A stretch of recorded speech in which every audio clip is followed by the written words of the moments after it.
नमस्कार, मैं मेनका जनता की आवाज़ टीवी में आपका फिर से स्वागत करती हूँ। पिछले कुछ दिनों में मुंबई में परप्रांतियों को जो मारा जा रहा है, इसी विषय पे मैं बात करने के लिए एडवोकेट प्रियंका जी से बात करेंगे।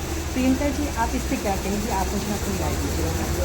ये तो बीएमसी के इलेक्शन के पहले का रुझान अच्छा। रुझान है कि बीएमसी इलेक्शन जब जब आते हैं तब तक परप्रांतियों को पीटना मारना और एक इलेक्शन का मुद्दा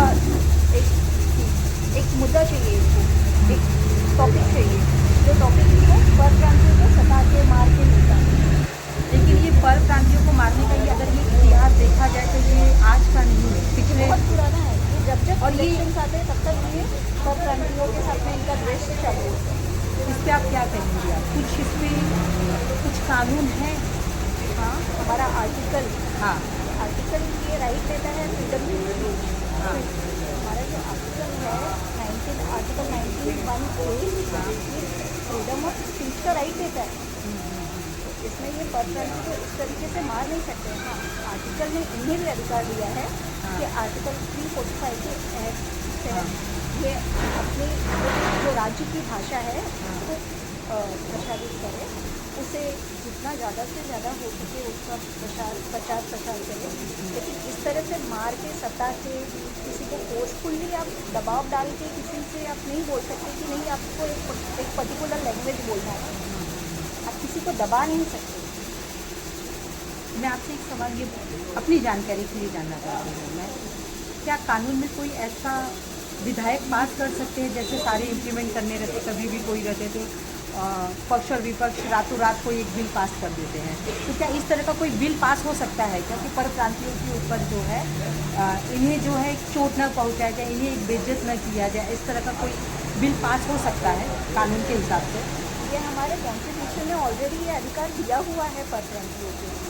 परप्रांतीय किसी भी व्यक्ति को, हमारे देश के किसी भी व्यक्ति को ये अधिकार है कि वो किसी भी स्टेट में जाके रहें और अपनी जो उनकी मातृभाषा है उसमें वो अपना कम्युनिकेशन कर सकते हैं।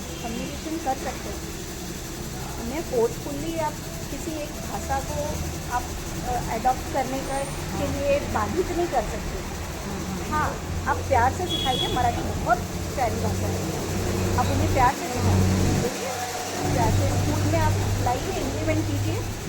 स्कूल में क्यों नहीं मराठी भाषा को इम्प्लीमेंटेशन दिया जाता है? मराठी के साथ में एक ऑब्जेक्टिव अलग भाषा क्यों रखी जाती है? ऑप्शन क्यों दिया जाता है? कंपलसरी कीजिए मराठी भाषा को। क्यों नहीं सीखेंगे, बट ये फोर्सफुली सिखाना ये गलत है। वैसे परप्रांतियों का इतिहास अगर देखा जाए तो मुंबई में भी कोई 10-20 साल का नहीं है, मुझे लगता है कि काफ़ी साल का है। 1952 के पहले मेरे फादर इन लॉ आए थे। उसके बहुत पहले मैंने बहुत लोगों से डिस्कस किया इस बारे में, तो बहुत पहले से लोग आए हैं। और हमारी जो मराठी भाषा है, जो राज्य भाषा के तहत जिसको अधिकार मिला है, वो 1964 में मिला है। तो परप्रांति तो यहाँ बहुत पहले से। हमारी मराठी भाषा को राज्य भाषा का अधिकार 1964 में मिला। ये भाषा तो अडॉप्ट बहुत लेट हुई है, तो क्या हम उनसे बोल सकते हैं जो 1952 47 के पहले से आए हुए हैं, उनसे हम बोल सकते हैं कि मराठी भाषा सीखो आप? वो आप सीख पाएंगे मराठी भाषा? नहीं सीख पाएंगे। आपने एक बात है कि जब जब इलेक्शन होते हैं तो इस तरह से जो है एक प्रोपोगंडा चालू हो जाता है। तो ये बीएमसी इलेक्शन है, तो इसमें आपको क्या समझ में आ रहा है कि इसका रुझान क्या होगा? ये पॉलिटिकल मुद्दा है, इस बारे में मैं अभी कोई कमेंट नहीं दे सकती कि इसका रुझान क्या होगा। हाँ, इनके पास कोई मुद्दा नहीं होता तो ये मराठी और परप्रांतीय ये भाषाओं को लेके जो लोगों में मतभेद पैदा करने का काम करते हैं। मुंबई की जनता से कुछ निवेदन करना चाहेंगे आप?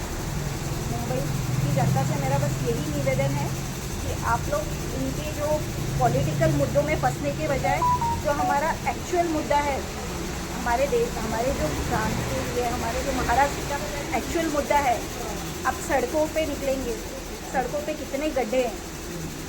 एक व्यक्ति गाड़ी कितनी मेहनत से 4 व्हीलर लेता है, 2 व्हीलर लेता है, अब आए दिन वो गाड़ी गैरेज में पड़ी रहेगी। अब सोचिए उनके बारे में। वो तो EMI टाइम पे भर रहा है, फिर भी उसकी गाड़ी गैरेज में जा रही है, वो गैरेज वाले को पैसा दे रहा है। उसके अलावा टॉयलेट, जो बहुत बोलते हैं ना फंडामेंटल राइट है, क्लीन टॉयलेट मिलना। आपको आप कहीं चले जाइए, आप किसी पब्लिक टॉयलेट को यूज़ नहीं कर सकते, इतनी स्मेल आती है वहाँ से, आप वहाँ से गुजर नहीं सकते। उसकी तरफ क्यों नहीं ध्यान देते? कचरा पड़ा रहता है रोड पे। अब कई ऐसी बस्तियाँ हैं जहाँ पे हम लोग जाना चाहते हैं बट वहाँ जा नहीं सकते, वहाँ के लोगों से मिलना चाहते हैं, वहाँ के बारे में सोचना, मतलब हम वहाँ जा ही नहीं सकते।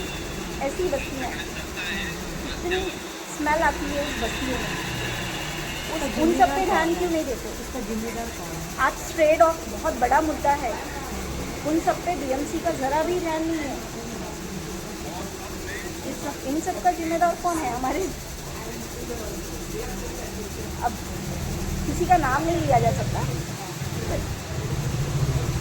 जो बैठे हुए बड़े पोजीशन पे, हायर पोजीशन पे लोग हैं, कोई जिम्मेदार है। शिक्षा पे आप क्या कहेंगे? हमारे महाराष्ट्र की शिक्षा व्यवस्था बहुत अच्छी है, बट उसे भी इन लोगों ने बिगाड़ के रख दिया है। हमारे महाराष्ट्र की शिक्षा व्यवस्था जो है बहुत, मतलब बहुत स्ट्रॉन्ग ये था, उसमें भी सुधार लाने की आवश्यकता है। रोजगार पे आप क्या कहेंगे? रोजगार तो यहाँ पे आज माँ बाप बच्चों को हायर एजुकेशन देते हैं, आईटी सेक्टर में डाल रहे हैं, वो एक से बढ़कर एक अपनी जो बेसिक नीड को कॉम्प्रोमाइज़ करके उन्हें बेस्ट से बेस्ट एजुकेशन देते हैं। बट वो एक ग्रेजुएट, पोस्ट ग्रेजुएट बंदा पास या बंदी जो भी है पर्सन, पास होके निकलने के बाद में फूड ट्रक डाल के फूड ट्रक चला रहे हैं। उनके रोजगार के बारे में हमारी जो मिनिस्टर्स है या हमारे जो सीएम है, उनका कोई रिस्पॉन्सिबिलिटी नहीं है।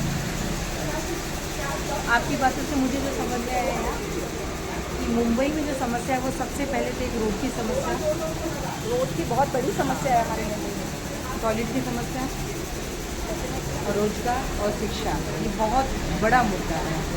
शिक्षा को हम एक्सेप्शनल ले सकते हैं क्योंकि शिक्षा महाराष्ट्र की बहुत अच्छी है, शिक्षा व्यवस्था भी बहुत अच्छी है, बट इसमें करप्शन ना हो तो। करप्शन ना है।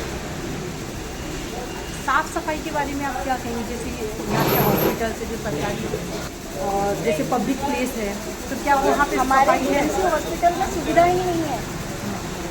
आज बीएमसी हॉस्पिटल में एक आम नागरिक नहीं जाना चाहता। बीएमसी हॉस्पिटल छोड़ दीजिए, बीएमसी के स्कूल्स बंद हो चुके हैं, बीएमसी स्कूल्स बंद हो चुके हैं, वर्नाक्युलर मीडियम के स्कूल्स बंद हो चुके हैं। मराठी भाषा को इतना प्रमोट कर रहे हैं, मराठी भाषा के कितने स्कूल हैं आप बताइए मुझे? सब धीरे धीरे बंद हो रहे हैं। प्राइवेट स्कूलों से इनको बहुत प्रॉब्लम है, लेकिन सब चीज़ प्राइवेटाइजेशन कर रही है। बीएमसी स्कूल्स कितने चल रहे हैं बताइए मुझे? आप एक डेटा दीजिए मुझे। आपको एक बीएमसी स्कूल बहुत rare, most of the BMC school shut down हो रहे हैं, वर्नाक्युलर मीडियम के स्कूल शट डाउन हो रहे हैं, उनके टीचर सरप्लस हो रहे हैं, उन्हें बिठा के खिलाया जा रहा है। वो मुद्दा नहीं निकालेंगे। क्या मुंबई में जो नई जनरेशन है वो नशे की ओर जा रही है? बहुत ज़्यादा। ये तो इतना मुंबई में ही नहीं, ऑल ओवर इंडिया में बोलूँगी कि जो न्यू जो जनरेशन है वो नशे की तरफ इस तरह से आकर्षित हो रही है। उन्हें ये सब ड्रग्स मिल कहाँ से रहे, इतना इजीली अवेलेबल कहाँ से हो रहे हैं? हर कॉलेज के बाहर आप जाएंगे 1 किलोमीटर तक, पहली बात तो एक संगवाड़ी जो नहीं होनी चाहिए वो भी अवेलेबल है इजीली। उसके लिए बीएमसी का या फिर उसके लिए जो हमारे मिनिस्टर्स हैं, हमारे जो सीएम साहब हैं, उनका कोई ये नहीं है, दिलचस्पी नहीं है ये सब रोकने के लिए। कोई कितने कानून बने हमारे संविधान में, हमारे कितने बीएनएस में देखा जाए कितने स्ट्रिक्ट कानून है इसके लिए, एनडीपीएस है, बट वो इम्प्लीमेंटेशन का कहाँ तक? अगर एक पुलिस वाला वो इन झगड़ों में पड़े लोगों को ये झगड़े सुलझाने में रहेगा, तो ये जो हमारा जो बहुत बोलते हैं ना, बोलते हैं समय संवेदनशील मुद्दा हिंदी में, तो संवेदनशील मुद्दों को कहाँ से उठाएगा? आंगनवाड़ी की क्या व्यवस्था है, जो बच्चों को जो फूड दिए जाते हैं खाना खाने के लिए, क्या उसकी क्वालिटी सही है? बिल्कुल नहीं। आप आंगनवाड़ी की जो फूड की क्वालिटी है, आप आंगनवाड़ी जाके देखिए, इसका सर्वे कीजिए। मुझे तो लगता है फूड इंस्पेक्टर्स को जो बड़े बड़े होटल्स में जाके इंस्पेक्शन करते हैं, उससे पहले इनको जाके यहाँ इंस्पेक्शन करना चाहिए, आंगनवाड़ी में जाके इंस्पेक्शन करना चाहिए। बीएमसी स्कूल्स जो अभी है, जहाँ पे मिड डे मील जाता है, वहाँ जाके इंस्पेक्शन करना चाहिए। नहीं, यहाँ पे भी करप्शन है, यहाँ भी हर जगह करप्शन है। हर जगह करप्शन। क्या महिलाएं सुरक्षित है मुंबई में? महिलाएं तो सुरक्षित है, डेफिनेटली सुरक्षित है। और स्टेट से मैं डेफिनेटली ये कहूँगी कि महिलाएं महाराष्ट्र में ज़्यादा, मुंबई में ज़्यादा सुरक्षित है। मुंबई में ज़्यादा। इसी तरह का वीडियो देखना चाहते हैं तो प्लीज़ मेरे चैनल को लाइक करें, शेयर करें, सब्सक्राइब